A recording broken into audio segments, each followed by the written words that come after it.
Welcome back to my channel বন্ধুরা। Funny Bhandar with রুমকিতে আপনাদের সবাইকে স্বাগত। আশা করছি আপনারা ভালোই আছেন। আপনাদের ভালোবাসার আশীর্বাদে আমিও ভালো আছি। আজ আমি আবারও আপনাদের হাসানোর জন্য নিয়ে চলে এসেছি মজাদার হাসি চ্যালেঞ্জ ভিডিওর পর্ব 34। অন্যান্য পর্বগুলির মতন এই পর্বটিও কিন্তু খুবই মজাদার। আশা করছি আপনাদের ভালোই লাগবে। ভিডিওটি যদি ভালো লেগে থাকে একটি লাইক অবশ্যই করে দেবেন, আর ভিডিওটি প্রথম থেকে শেষ অবধি দেখার অনুরোধ রইল। এই ভিডিওতে আমি যাদের কন্টেন্ট ইউজ করেছি তাদের সকলকে অসংখ্য ধন্যবাদ, ভালোবাসার কৃতজ্ঞতা জানিয়ে আজকের এই পর্বটি শুরু করছি। ওই তো 2 নাম্বার বাবার ফোন আসছে। জানোয়ারের বাচ্চা, আমার বাবা একটাই, ওইটা আমার বাবা 2 নাম্বার সিম। হেলমেটটা দিয়ে বাড়ি মারবো। এ ভাই তুই তো রোজ চশমাটাকে পরিস, আমি একদিন চাইছি তুই দিতে পারছিস না। তুই যখন যা চাস আমি তোকে তখনই সেটা দিয়ে দিই। দে না ভাই, দে না, আমাকে ভালো লাগবে। দেখ রুকো জরা। ভালো লাগছে আমি জানি। ভাই চশমাটা দিয়ে যা, নিয়ে যাস না, আমি চশমা ছাড়া তোকে কিছু দেখতে পাই না। এ বাড়ি যাবো কি করে ভাই, দিয়ে যা। ওরে বল। দাদাকে কিন্তু এবার আমার বিয়ের ব্যাপারে বলতে হবে। আচ্ছা ঠিক আছে, তোর দাদা বাড়ি আসুন, এলেই তোর বিয়ের কথাটা বলবি। দেখতে দেখতে দেখো আমি কিন্তু পুরো ধামড়া হয়ে যাচ্ছি। তা বলছি তোর কিরম বয়সের মেয়ে পছন্দ? কিরম মেয়ে আবার? আমার তো বয়স এখন 22 বছর, কুচি করে একটুখানি 18 বছর মেয়ে হলেই হবে।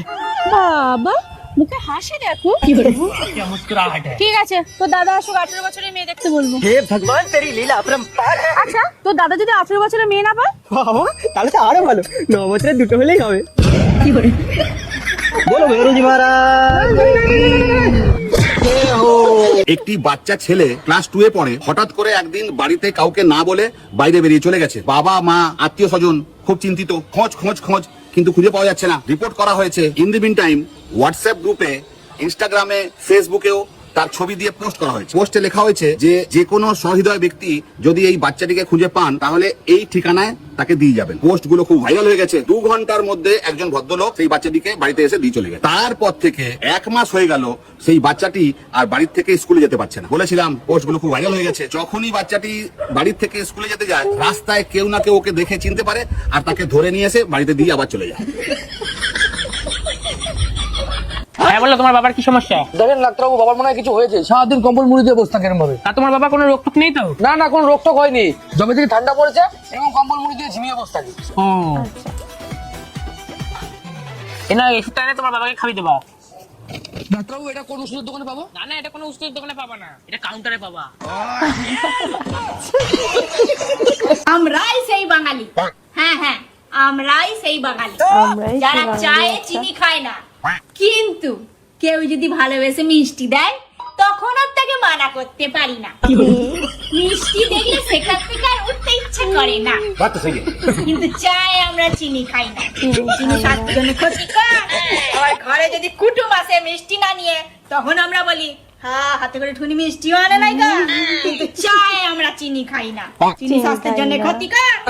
হ্যাঁ, আমরাই সেই মিষ্টি খোর বাঙালি।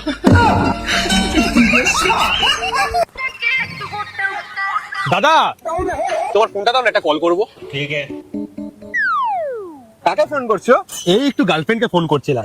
আজকে গার্লফ্রেন্ডের বর বাড়িতে নেই না, তাই জন্য। তার মানে তো আজকে সেই খেলা হবে। আরে হ্যাঁ দাদা। আরে নাম্বারটা তো সেভ করা আছে। কি নামে সেভ করা আছে ভাই? আরে বউ নামে সেভ করা আছে। ও আচ্ছা, বউ।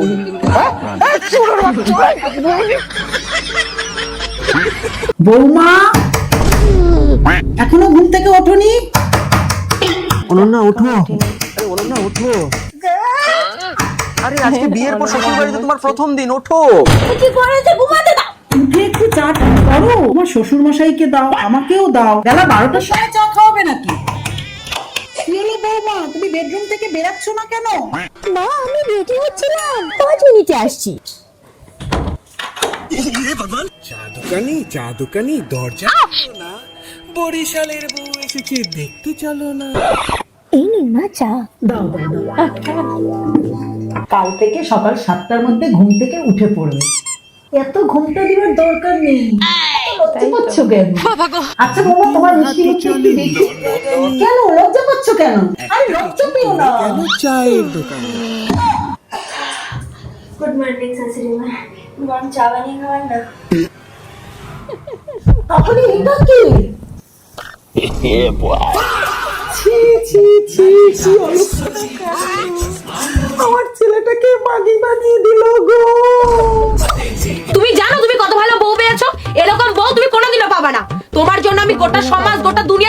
লড়াই করতে পারি। কিন্তু তোমার সারাদিনে যত লড়াই সব তো আমার সঙ্গেই করো। আরে বাবু, আমার গোটা দুনিয়া, গোটা সমাজ সবই তো তুমি, তা আমি তোমার সাথে লড়াই করব না? তোর পড়াশোনা শিখে আমার পুরো ফাও হয়ে গেছে। তোর একটা ঠিকানা বলছে তাও তুই বুঝতে পারছিস না। কি হয়েছে মা, সকালবেলায় বকছো কেন? আরে তোর পিসির বাড়ি এই ব্যাগটা পাঠাবো বলে ওর বলছি, তা ওর রাস্তায় চিনতে পারছে না, ওর ফাও আমি পড়াশোনা শিখাইছি। এখনকার ছেলেপেলে এক কলম লেখাপড়া শিখতে পারেনি, গুগল ম্যাপ দেখে চলে। এরা গ্রামের রাস্তা কি করেছেন দেখো, তুই আমার কাছে যাচ্ছে। এই নে, তাহলে তুই দিয়ে আয় ব্যাগটা। কোন জায়গায় যাবো, তোর ঠিকানাটা বলো। শোন, এখান থেকে ট্রেনে উঠে সুজা বারাসাত গিয়ে লাভবি। ওখান থেকে সুজা পূব দিকে হাঁটতে হাঁটতে চলে যাবি, গিয়ে দেখবি ওখানে একটা বুড়ো পানের দোকান আছে। ওই বুড়ো পানের দোকানের সামনে একটা গলি রয়েছে, ওই গলি দিয়ে দক্ষিণ দিকে চলে যাবি। দক্ষিণ দিকে গিয়ে দেখবি একটা কল রয়েছে। তারপর আবার কোন দিকে যাবো? ওই কলের ওখান থেকে সুজা উত্তর দিকে হাঁটতে থাকবি, হাঁটতে হাঁটতে দেখবি অনেকগুলো বাড়ি রয়েছে। ওর ভিতরে যে বাড়িটা পূব দিকে ফিরনে রয়েছে না, ওইটা মনে হয় তোর পিসির বাড়ি। যা, তুই তো বিরাট গ্রামের রাস্তা চিনি, যা এবার গিয়ে ব্যাগটা দিয়ে পিসির বাড়ি। আবার আমার বলছিলাম গ্রামের রাস্তা চিনি রে, গুগল ম্যাপ দেখে চলবি। শোন শিল্টু, আমি একটা এমন ম্যাজিক শিখেছি না, তোকে তুড়ি মেরে আমি এক্ষুনি গায়েব করে দিতে পারবো। গায়েব? আমাকে? হ্যাঁ তোকে। বল, রাজি আছিস গায়েব হতে? গায়ে বলে আমি কত কিছু করতে পারবো। হ্যাঁ, আমি গায়েব হতে রাজি আছি।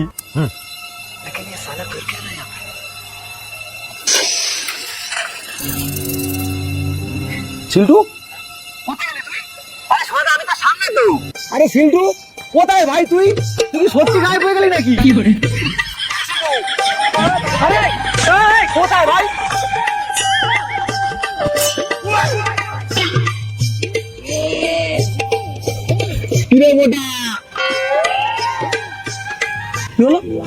শিল্টুদার গলা? শিল্টুদা কোথা থেকে আওয়াজ দিচ্ছিস তুই? ভালো লাগছে না কিন্তু এসব ছাপলামো।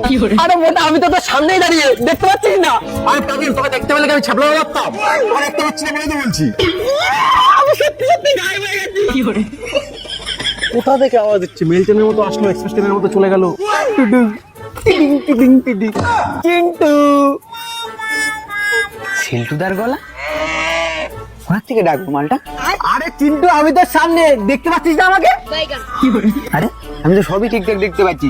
শিল্টুদা, তোমাকে দেখতে পাচ্ছি না কেন? তুমি কোথায়? আরে চালানি, আমি তোর সামনে মাজা দুলিয়ে নাচছি, তাও আমাকে দেখতে পাচ্ছিস না? তুমি যাতে এরকম এরকম করে নাচো, তোমাকে দেখা যাচ্ছে না। ইয়ে, আমি সোনাদার তোরটা গায়েব হয়ে গেছি। আজকে আমি যা খুশি তাই করবো।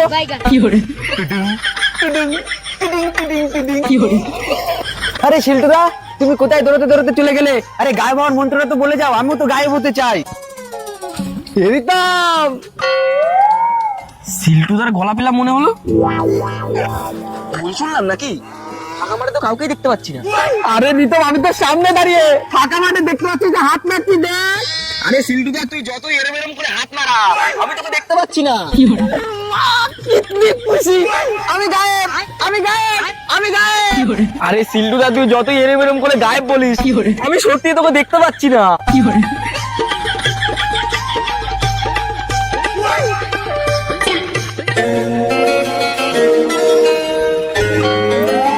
চুলে কি পচা গন্ধ, শ্যাম্পু করতে পারো না? মানে তুমি আমাকে দেখতে পাচ্ছ? তো দেখতে পাচ্ছি না, কালো পাটা ভূতের মতন দেখতেছি।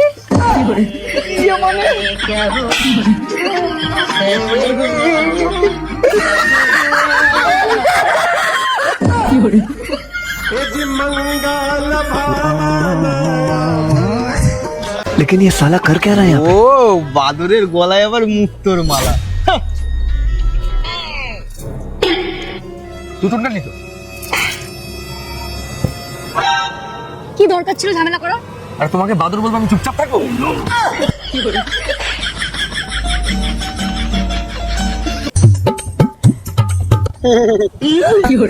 দাদা একটা গ্লিসারিন সাবান দাও তো।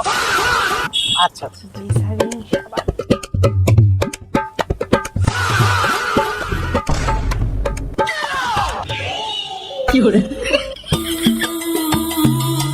আর কি দেবো? আচ্ছা, আর দুটা পেন্সিল ব্যাটারি দাও।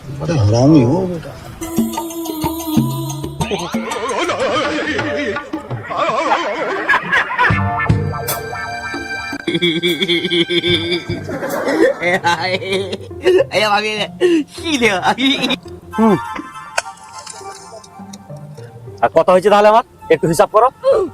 তোমার 30, 60 টাকা আছে। আচ্ছা দাদা এ দুটা হিসাব করবো নি?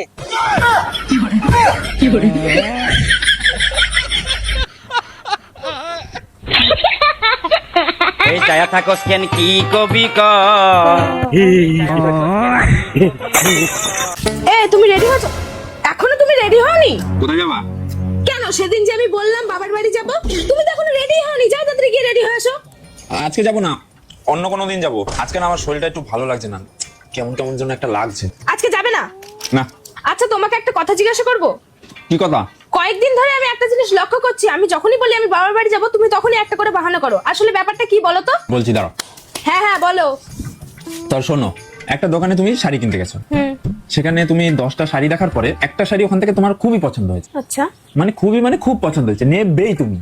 ঠিক আছে। সেই শাড়িটা তুমি 4-5 দিন পরলে, পরার পরে একদিন ধুতে বসলে, শাড়িটা ধোয়ার সময় দেখলে বিশাল পরিমাণে রং দেখা যাচ্ছে, মানে শাড়িটা থেকে রং বেরোচ্ছে। আচ্ছা।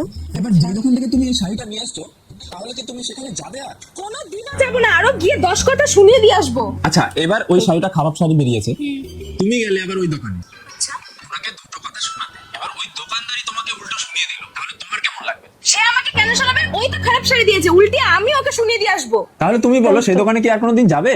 সেই দোকানের দিকে তাকাবোই না, অন্য দোকান থেকে গিয়ে কিনে নিয়ে আসবো। ব্যাস, এই কারণেই তো আমি তোমার বাবার বাড়ি যাই না। আমার বাপের বাড়ি? কেননা আমি তোমাকে বিয়ে করে নিয়ে আসছিলাম তোমার বাবার বাড়ি থেকে, আর কিছুদিন পরে তুমি তোমার রং দেখানো শুরু করে দিলে, আবার সেটা তোমার বাবা মাকে বলতে গেছি, তোমার বাবা মা আবার উল্টো আমাকে শুনিয়ে দিল।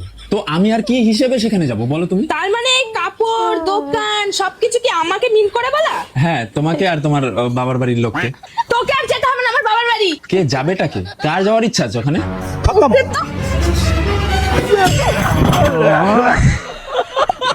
ওবা তুমি কখনো পাগলা গারদ গেছো? পাগলা গাড়ো? হ্যাঁ, পুরো বরযাত্রী নিয়ে গেছিল।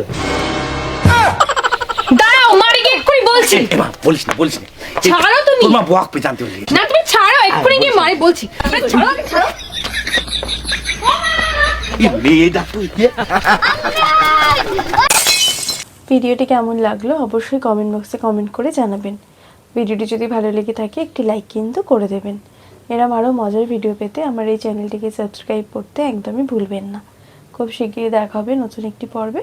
ততদিনের জন্য ভালো থাকবেন, সুস্থ থাকবেন। ধন্যবাদ।